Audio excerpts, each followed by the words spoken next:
Yeah, I mean, as you suggest, you don't really need statistics to tell you how bad things are, because if you look around yourself, you or someone you know is suffering from a mental health issue. But from 30,000 feet, nearly a billion people on the planet have a mental health disorder so serious that they can't function.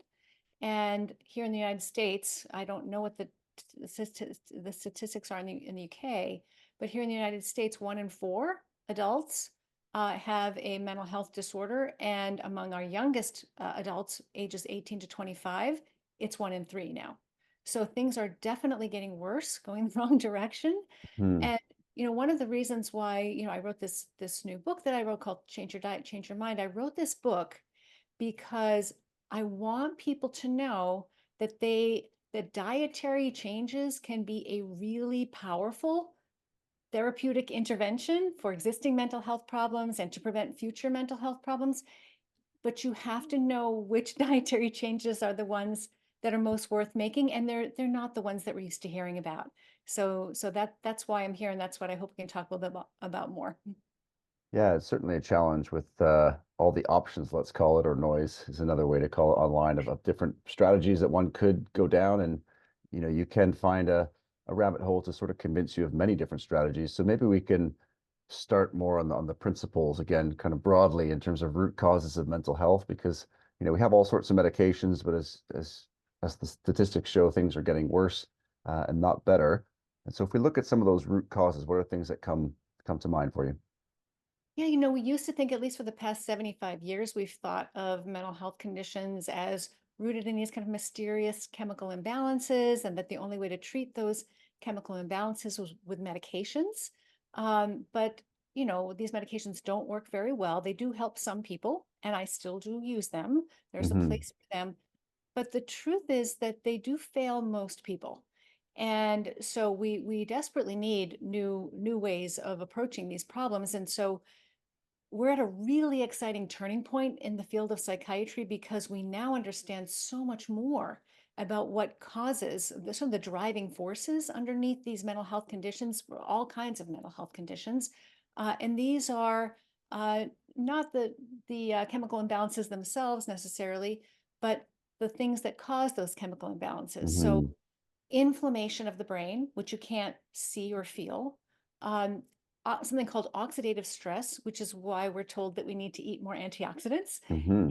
and insulin resistance or prediabetes, which people are starting to hear a lot more about. And insulin resistance essentially gradually drains the brain of energy. So these are really powerful forces that you see. If you pull back the curtain on just about any mental or physical health condition, you will see all of these forces at play in so many cases. Hmm. So what's really interesting to me is, okay, well, if those are the root causes, well, what causes those root causes? And if you look at the modern diet, you see plenty of reasons to be concerned. There are certainly ingredients in our modern diet and things lacking in our modern diet, which could help to explain a lot of the rise in mental health conditions that we're seeing around the world. Yeah, it's difficult to be mentally healthy when we're physically unwell. We look at obesity rates and weight gain, and you mentioned prediabetes, type 2 diabetes, hypertension, all these conditions, poor metabolic health.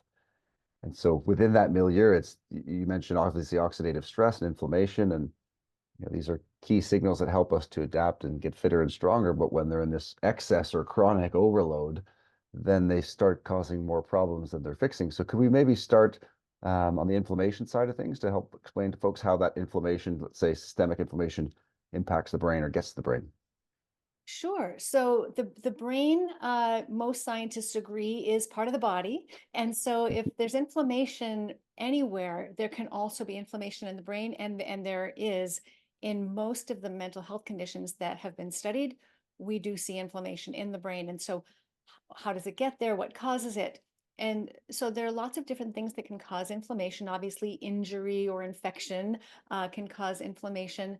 But from a dietary perspective, it's very well established that high glucose levels can cause inflammation everywhere in the body and cause serious damage. And that's why people with type 2 diabetes who have persistently elevated blood glucose levels experience damage to literally every organ in the body. And so these high glucose levels are very dangerous. So in the brain, for example, let's say that you are eating too many of the wrong carbohydrates too often, the refined carbohydrates, the ones that are kind of naked and turn instantly into glucose in the bloodstream without you really having to digest them at all. Things Hmm. like sugar and flour and cereals and fruit juices and white rice, things like that. When you'll get an exaggerated glucose spike in the bloodstream. And that glucose spike will also be reflected in the brain because the glucose does cross into the brain in proportion to what's in the blood. So whenever you get a glucose spike in the brain, you get a wave of inflammation and oxidative stress. And the way that happens, one of the very important ways that happens, is because excess glucose in brain will literally stick. It will stick to proteins and fats, membrane components, even DNA. It will stick to really critical molecules throughout the brain and cripple them into these kind of sticky, dysfunctional molecules Like when you that get sugar on your fingers, it's the same sort of, we could think of that as sort of stickiness, couldn't we? exactly. So it's like you're caramelizing your brain Hmm. in a way, right? And so if these are kind of left to accumulate, then they can interfere with cell signaling in the brain and cause all kinds of problems.